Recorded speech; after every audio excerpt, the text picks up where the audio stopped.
নমস্কার বন্ধুরা, আমি প্রণয় মজুমদার এবং আপনাদের চ্যানেল অ্যাস্ট্রো প্রণয়, আপনাদের চ্যানেলে আপনাদের প্রত্যেককে আমি স্বাগত জানাচ্ছি। এই ভিডিওটা সিংহ রাশি এবং আগস্ট মাসের রাশিফলের ভিডিও, অর্থাৎ আপনি বা আপনারা যখন সিংহ রাশির মানুষ বা জাতক জাতিকা, আগস্ট মাস সিংহের মানুষজনদের জন্য কি ফল বা কি রেজাল্ট দেবে তার আলোচনা, তার পূর্বাভাস আমি এই ভিডিওতে করব বা করার চেষ্টা করব। প্রত্যেকটা ভিডিওতে প্রত্যেকটা দিন আপনাদের কাছে আসি এবং বন্ধুরা আমি বলি যে চ্যানেল আপনাদের, ভিডিওগুলো আপনাদের সাথে থাকতে হবে নিত্য বা নিয়মিত আপডেটগুলোর জন্য। এবং অবশ্যই ডেসক্রিপশানে ফোন হোয়াটসঅ্যাপ নাম্বার দেওয়া আছে, চাইলে ইচ্ছা হলে মনে হলে আপনারা যোগাযোগ করবেন, কথা বলবেন।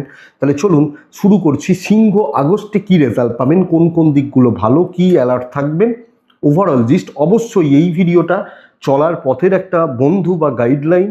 বড় সিদ্ধান্ত, বড় ডিসিশনস কারোর সাথে কোনো জায়গায় কথা বলে নিন, সেটা ভালো হবে বা সেটা আপনার বা ভালো হতে পারে আর কি। তো শুরু করছি বন্ধুরা।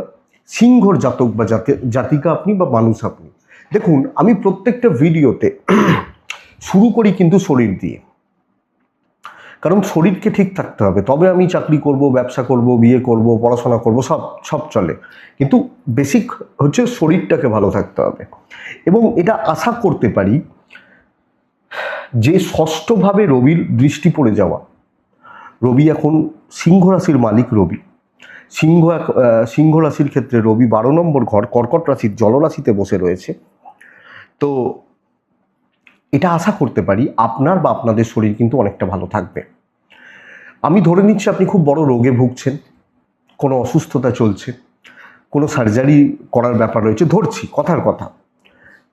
এটা ঘটনা যে শরীরটা ভালোর দিকে যাচ্ছে, হেলথটা ইমপ্রুভমেন্টের দিকে যাচ্ছে। তো এটা বলতে পারি আপনার শরীরটা কিন্তু অনেকটা ভালো হচ্ছে। যাদের নিত্য নৈমিত্তিক ওষুধ খেতে হয়, ধরুন আপনার সুগারের ওষুধ সারা মাস চলে, আপনার থাইরয়েডের ওষুধ চলে, এগুলো চলবে, কিন্তু বড় ক্রাইসিস বা বড় অসুবিধা হওয়ার চান্সেস কিন্তু নেই। এটা এক নম্বর কথা। কিন্তু চোট আঘাত দুর্ঘটনার যোগ রয়েছে, ড্রাইভ করা, বাইক চালানো, যে কোনো কিছু, এগুলো কিন্তু আপনাকে সাবধানে করতে হবে বা দেখে করতে হবে। এটা দেখবেন বন্ধুরা। আমার বাবা মার শরীর, আমাদের বাবা মার শরীর ভালো থাকছে। ওই একই কথা, যদি অসুস্থও থাকেন ট্রিটমেন্ট করান, কম বেশি তারা ভালো থাকবেন, অসুবিধা হওয়ার জায়গা নেই। এবং সবচেয়ে ইম্পর্টেন্ট কথা যেটা, যে বোনরা প্রেগনেন্সি পিরিয়ড মধ্যে দিয়ে যাচ্ছেন, ডেলিভারি রয়েছে, গর্ভাবস্থা চলছে, তারা কিন্তু কম বেশি ভালোর দিকে যাচ্ছেন, তাদের শরীর বা স্বাস্থ্যগুলো কম বেশি বেটারমেন্টের দিকে যাবে। তো এটা ভালোর দিকে যাচ্ছে।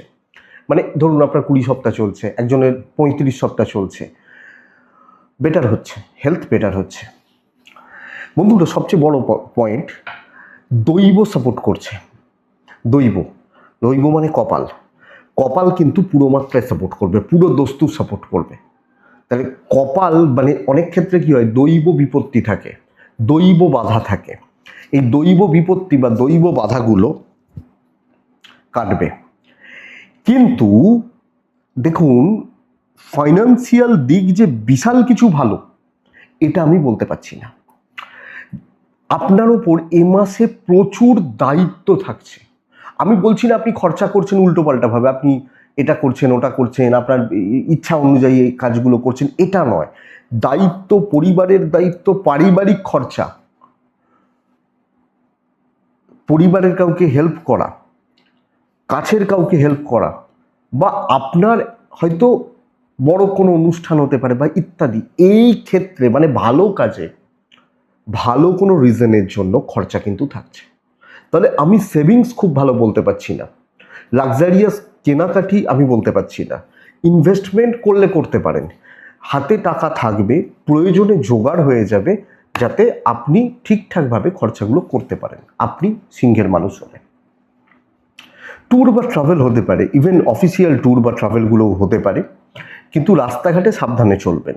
ধরুন আপনি ব্যাঙ্গালোর যাবেন, ধরুন আপনি হায়দ্রাবাদ যাবেন কাজের সূত্রে, মুম্বাই যাবেন, হতে পারে, কিন্তু আপনি ড্রাইভ করছেন, রাস্তাঘাটে চলছেন, এটা একটু দেখে চলবেন আপনি সিঙ্গেল মানুষ হলে। তাহলে দৈব সাপোর্ট করছে, চাকরি কেমন হবে সেটা দেখি। এটা কিন্তু ভীষণ ভালো পয়েন্ট বন্ধুরা, বুঝবেন।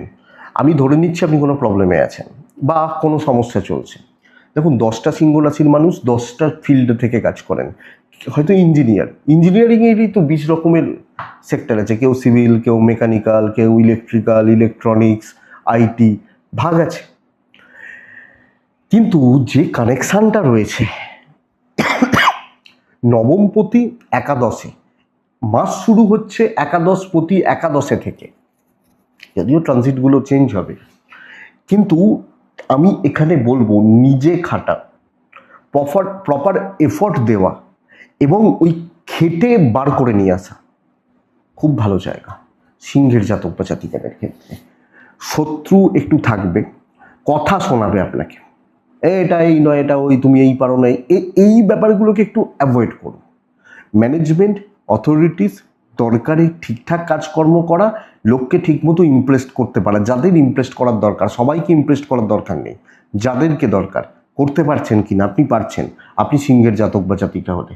তো আমি এক্ষেত্রে বলবো চাকরি চেঞ্জেসের যারা চিন্তা ভাবনা করছেন এবং চাকরি সূত্রে দ্বারা যারা দূর যাত্রার চিন্তা ভাবনা করছেন তাদের জন্য সময় ভালো।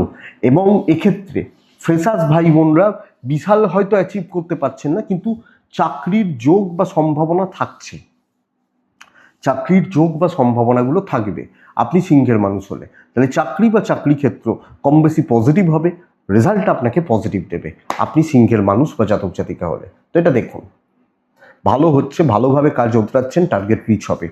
কিন্তু বন্ধুরা ব্যবসায়িক ক্ষেত্র, সিংহ রাশির ক্ষেত্রে গড়পড়তা আমি খুব ভালো বলতে পারবো না। কাস্টমার ফ্লো কমছে, যেটুকু রেগুলার কাস্টমার, ধরুন প্রত্যেকটা দোকানের তো কিছু টার্গেট থাকে যে ভাই প্রত্যেক মাসে আমার 2 লাখ টাকার বেচা কেনা হয়। আবার অনেক ক্ষেত্রে অনেকে বলেন বিজনেসম্যানরা, লোকে ভাবে যে আমার 2 লাখ টাকার বেচা কেনা হচ্ছে মানে আমার 2 লাখ টাকার প্রফিট হচ্ছে। এটা তো নয়, একটা পার্সেন্টেজ থাকে, 5%, 10%, 15%, যার যেরকম বিজনেস। তো ওই 2 লাখ টাকাটা হয়তো হয়ে যাচ্ছে, কিন্তু এক্সট্রা হচ্ছে না, রোজ হচ্ছে না, এদিক ওদিক করে পুষিয়ে যাচ্ছে। তো ব্যবসাটা একটু দেখতে হবে। ইভেন ধরুন আমি ফ্রিল্যান্সিংয়ে আছি, ধরুন আমি একজন শিল্পী, তো আমি যদি প্রোগ্রাম পাই তবে আমার কিছু রেভিনিউ হবে, কিছু পয়সা আসবে, এই চাপটা কম হচ্ছে। তো এইটা কিন্তু অ্যাকচুয়ালি চাপের, এটা দেখবেন। আবার অপর দিকে আমি যখন সিংহের মানুষ বা জাতক জাতিকা, দাম্পত্য জীবন খুব ভালো হচ্ছে না, সপ্তমপতি অষ্টমে বক্রী, সপ্তমে রাহু বক্রী হয়ে গেছে, তো এটা দাম্পত্য জীবনকে খুব খুব সুখকরভাবে চলা, খুব ভালোভাবে চলা এর ইন্ডিকেশন দেয় না। দেখে চলুন, স্বামী স্ত্রীর সম্পর্কটা দেখুন, দেখে রাখুন, আমার মনে হয় সেটা কিন্তু ভালো হবে। নাহলে নিত্য অশান্তি, বিবাদ, ঝামেলা লেগে থাকছে, দেখতে হবে। কিন্তু আমি যখন বিয়ের কথাবার্তা বলবো, প্রেম সংক্রান্ত বিষয় যখন দেখব, ধরুন প্রেমে কোনো গণ্ডগোল চলছে বা কারো প্রেমে পড়েছেন, বা নর্মাল যারা কাপেল, প্রেম ভালো চলবে, প্রেমিক প্রেমিকারা প্রেম সংক্রান্ত বিষয় ভালো হচ্ছে, ভালো হবে, ভালো চলছে, অসুবিধা হচ্ছে না বা অসুবিধা নেই বলতে পারি। তো এই পয়েন্টটা যথেষ্ট ভালো। এবং বিয়ের যোগাযোগ, বিয়ের কথাবার্তা এগোতে পারেন। সবচেয়ে বড় কথা বন্ধুরা সিংহর ক্ষেত্রে পারিবারিক জীবন, পারিবারিক বিবাদ, পারিবারিক গোলযোগ, পারিবারিক অশান্তি, বাবা মা ভাই বোন ইনলস, টোটালটা যেটা আপনার পরিবার, পাশের বাড়ি, এই অশান্তিগুলো কিছুটা হলেও কমবে, কাট হচ্ছে, এবং পারিবারিক অসুবিধা, অস্বস্তি, অশান্তি থেকে আপনি বা আপনারা বেরিয়ে আসতে পারছেন। তাহলে সিংহ পারিবারিক জীবনে স্থিরতা, দাম্পত্য জীবন খেয়াল রাখা, প্রেম সংক্রান্ত বিষয় ভালো, চাকরি ভালো হচ্ছে, বিজনেস লক্ষ্য রাখতে হচ্ছে। তো এটা দেখবেন কেমন হবে সিংহ রাশির ক্ষেত্রে সন্তান সুখ। আমি এটা বেস্ট পয়েন্ট হচ্ছে সিংহ রাশির ক্ষেত্রে এটা দেখুন, সন্তানের হেলথ, সন্তানের এডুকেশন, আপনার সাথে আপনার সন্তানের বন্ডিং, এবং আপনার বাচ্চাটা তার পার্সোনাল লাইফে, দেখুন ধরুন আপনার ছেলের বয়স হয়তো 30, আপনার মেয়ের বয়স হয়তো 32, তিনি তার পার্সোনাল লাইফে কোনো প্রবলেমে আছেন, চাকরিতে প্রবলেম রয়েছেন, কিন্তু আপনার চোখে তিনি ভালো থাকছেন, আপনি যেটা দেখছেন। বা আপনার ছেলেটা হয়তো 12 বছর বয়স, তো সন্তান কিন্তু ভালো আছে বা বাচ্চাগুলো ভালো থাকছে বলতে পারি সিংহর জাতক বা জাতিকাদের ক্ষেত্রে। তো এটা নিয়ে অসুবিধা নেই, এটা নিয়ে প্রবলেম নেই, সন্তান সুখ ভালো, আপনার সাথে আপনার সন্তানের সম্পর্কটাও ঠিকঠাকই চলছে। এবার বহু বাবা মা বলেন যে সন্তান নিয়ে খুব টেনশনে আছি, ওটা তো থাকেনি, বাবা মারা চিন্তা করেন, এটাই তো স্বাভাবিক কথা। বন্ধুরা, আমি কিন্তু লিগাল ইস্যুসগুলো খুব একটা ভালো বলতে পারছি না। আপনার যদি কোনো পুলিশি ঝামেলা চলে, যদি কোনো আইনি জটিলতা চলে, কেসে জড়িয়ে গেছেন, একটু দেখে যে কোনো রকম লিগাল কোর্ট কাছারি, আইন, পুলিশ ইত্যাদি রিলেটেড ব্যাপার, এই ধরনের জায়গা আপনাকে লক্ষ্য রাখতে হচ্ছে। আপনি সিংহের মানুষ বা জাতক জাতিকা হলে এই ধরনের ব্যাপার স্যাপারগুলো কিন্তু কম বেশি বেগ দেবে বা ভোগাবে আপনাকে, আমি বলতে পারি। দেখে চলুন, এই ব্যাপারটা বুঝে চলুন, বা বুঝে চললে ভালো হয়। হিসাব করে বা অবশ্য উকিলবাবুদের সাথে কথা বলে কেমন হবে বিদ্যা, আমি পড়াশোনাটা লাস্টে রাখি। দেখুন, primary education up to HS, এই ছেলে মেয়েগুলো, ভাই বোনরা একটু পড়াশোনা ঠিকঠাক করুন। এই এডুকেশনটা বেশ ভালো হচ্ছে। টিচারদের সাপোর্ট, পড়াশোনা বুঝতে পারা, মন বসা, ভালো পড়াশোনা হওয়া, বেশ ভালো চলছে।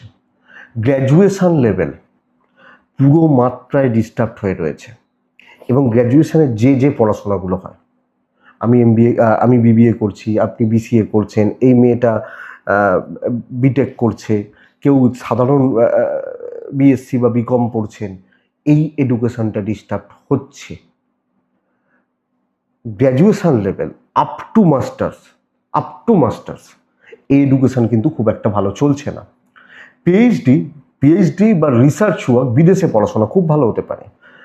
কম্পিটিটিভ এক্সামগুলোও পড়াশোনায় লক্ষ্য রাখুন। গ্র্যাজুয়েশন রিলেটেড পড়াশোনা খেয়াল রাখুন, আমি বলবো লক্ষ্য রাখতে। টিচারদের সাপোর্ট হতে পারে, আপনার পড়াশোনায় মনোযোগ হতে পারে, সব মিলিয়ে কোনো না কোনো দিক থেকে একটু বাধা বিপত্তি থাকবে, তবে দৈব সাথে রয়েছে, বেরিয়ে আপনি যেতে পারবেন। মঘা, পূর্ব ফাল্গুনী, উত্তর ফাল্গুনী, সিংহর ক্ষেত্রে 3টে নক্ষত্র। মঘা নক্ষত্র, টার্গেট সেট করে কাজ করবেন এবং মনস্থির করে কাজ করবেন, কাজ ভালো হবে। পূর্ব ফাল্গুনী নক্ষত্র, খুব বেশি গ্যাদারিং, খুব বেশি লোকজনদের নিয়ে চলতে প্রবলেম হবে। প্রচুর লোক নিয়ে আমি চলছি, প্রবলেম হবে। যদি ভাবি উত্তর ফাল্গুনী নক্ষত্র, কিছু চেনা, কিছু আত্মীয় স্বজন, কিছু খুব কাছের মানুষজনদের জন্য আমার জীবনে সমস্যা তৈরি হবে। তো এই ব্যাপারটাকে একটু বুঝে চলবো এবং একটু হিসাব করে এগোবো, ভালো হয়। এটাই রাশিফল আগস্টের। আশা করছি ভিডিওটা 5% হলেও চলতে আপনাকে সাপোর্ট করবে বা সাহায্য করবে। তো বন্ধুরা, এটুকুই থাক। ভালো থাকুন, সুস্থ থাকুন, অবশ্যই আপনারা প্রত্যেকে শান্তিতে থাকুন। নমস্কার।